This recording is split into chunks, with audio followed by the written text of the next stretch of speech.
পবিত্ৰ ৰমজান মাহ উপলক্ষে ওৰাঙত নেমচুৰ সমূহীয়া ইফতাৰো দোৱা অনুষ্ঠানৰ আয়োজন। ওৰাং জামে মছজিদ প্ৰাংগণত প্ৰায় ৩০০ বিভিন্ন সম্প্ৰদায়ৰ লোকৰ সমাগমেৰে আয়োজন কৰা হৈছে সমূহীয়া ইফতাৰ। জাতি, ধৰ্ম, বৰ্ণ, ভাষা নিৰ্বিশেষে সকলোৱে অংশগ্ৰহণ কৰে এই ইফতাৰ অনুষ্ঠানত। ইফতাৰৰ লগত সংগতি ৰাখি বিশ্ব শান্তিও ভাতৃত্ববোধৰ বাবে কৰে দোৱা। অসমে হৈছে শান্তি সম্প্ৰীতি শংকৰদেৱৰ আজান পীৰৰ মাধৱদেৱৰ মিলনভূমি।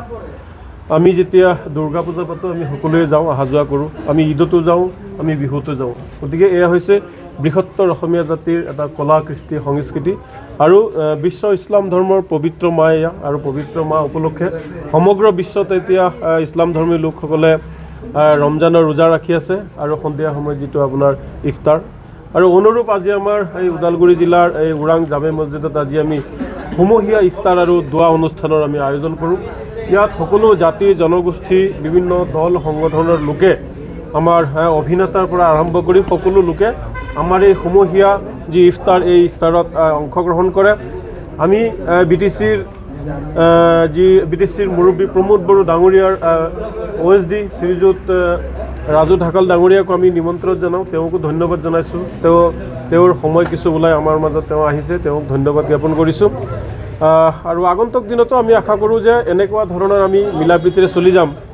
যিটো সময়ত আমাৰ মাজত সাম্প্ৰদায়িকতা গ্ৰাস কৰিছে, হিন্দু মুছলমানৰ ৰাজনীতি কৰি আছে, সেইটো সময়ত আজি ওৰাং জামে মছজিদ এটা শান্তি সম্প্ৰীতিৰ বাৰ্তা।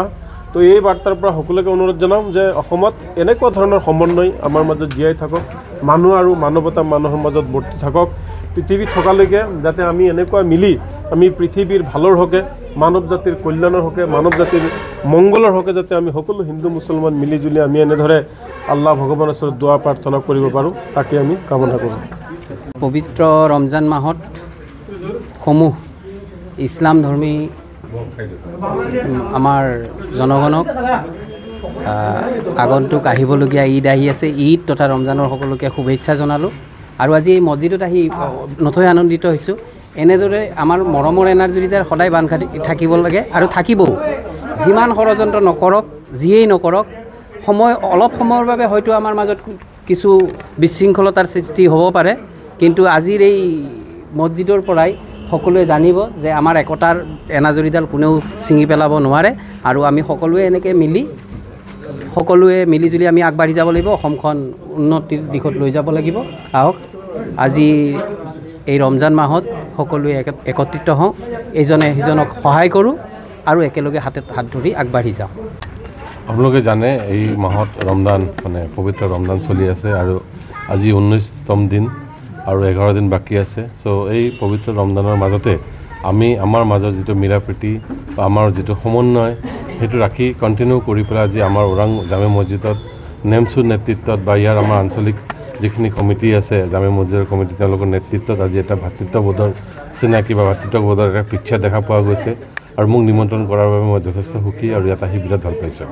কি বাৰ্তা দিব বিচাৰে বিশ্ববাসীৰ বাৰ্তাটো হ'ল যে আমাৰ মাজত যিটো মিলা প্ৰীতি, আমি চব মানুহ যোনে যি ধৰ্ম পালন কৰি আছে, চবৰে নিজৰ এটা ছিষ্টেম আছে, নিজৰ ছিষ্টেমত চবেই নিজৰ ধৰ্ম পালন কৰি আছে। আমি ইজনে সিজনক সন্মান কৰিব লাগে আৰু নিজৰ মাজত যিটো মিলা প্ৰীতি ভাতৃত্ববোধ ৰাখি পেলাই আমাৰ কামখিনি কৰি যাব লাগে।